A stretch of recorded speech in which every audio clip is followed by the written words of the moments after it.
안녕하십니까? 요즘 연말연시 모임 많으시죠? 한동안 못 보셨던 분들, 또 평소 친하셨던 분들과 함께 자리를 하실 텐데요. 많은 분들과 이 아는 얘기, 모르는 얘기, 간혹 기억하지 못하는 것까지 다양한 대화를 나누다 보면 새삼 인간관계에 관해 생각해 보게 됩니다. 혹시 여러분은 휴대폰 주소록에 몇 분 정도 저장되어 있으세요?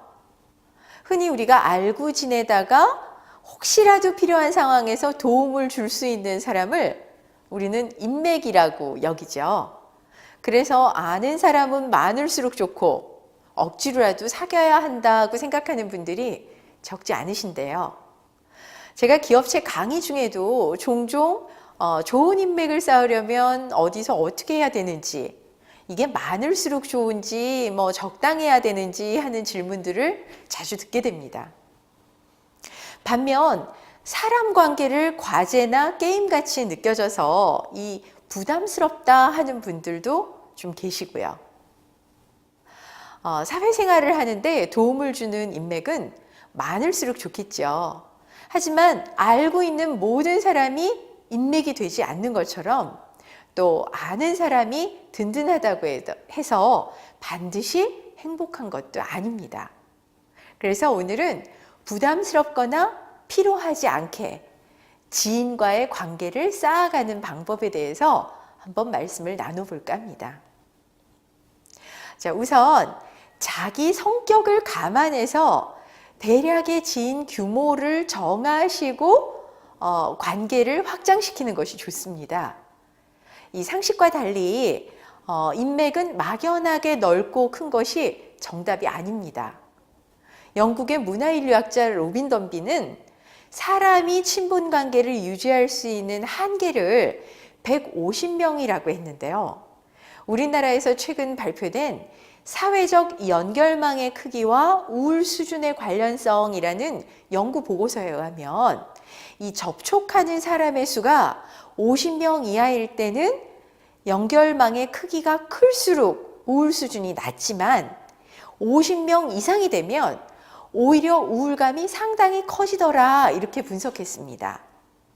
그러니까 무조건 많은 사람과 모두 잘 지내려다가 이 피로감과 스트레스를 받으시기보다는요, 자신의 성격에 적절한 지인의 숫자와 규모를 파악해서 대인관계 자체에 부담을 갖지 않도록 하시는 것이 훨씬 더 중요하겠습니다. 두 번째는 기브 앤 테이크의 원칙을 지키는 겁니다. 흔히 기브 앤 테이크, 그러니까 주고받는 혹은 먼저 주고 나중에 취하라는 이 행동 수칙은 사회생활의 황금률로 불리기도 하는데요. 머리로는 잘 알고 있지만 사실 실행하기는 상당히 쉽지 않습니다. 사회에서 만나는 사람들 대부분이 이해관계로 엮여 있기 때문인데요.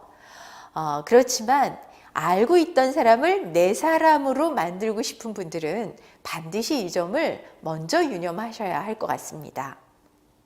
진정한 인맥이란 누구를 안다거나 또 정기적으로 만난다는 것을 의미하는 게 아니라요, 서로 동등하게 주고받을 수 있는 관계에만 비롯됩니다. 그러니까 먼저 베풀어야 한다는 것을 꼭 명심하셨으면 좋겠습니다. 좋은 정보나 소식을 먼저 알려주고 또 먼저 축하해주고 먼저 식사 한 끼 대접하는 것에 대한 감사가 몇 배가 돼서 돌아오는 것이 행복하게 이렇게 관계를 만들어가는 방법입니다. 자, 피로감이 없는 행복한 지인관계를 쌓아가는 마지막 지침은 상대에 대한 진정성입니다. 진정성은 관심과 기억으로 보여지는데요. 초선 국회의원 한 분의 경험담입니다. 이 초면의 국회의원으로부터 예상치 못한 국회 입성을 축하하는 전화를 받아서 아주 큰 감동을 받으셨다고 합니다.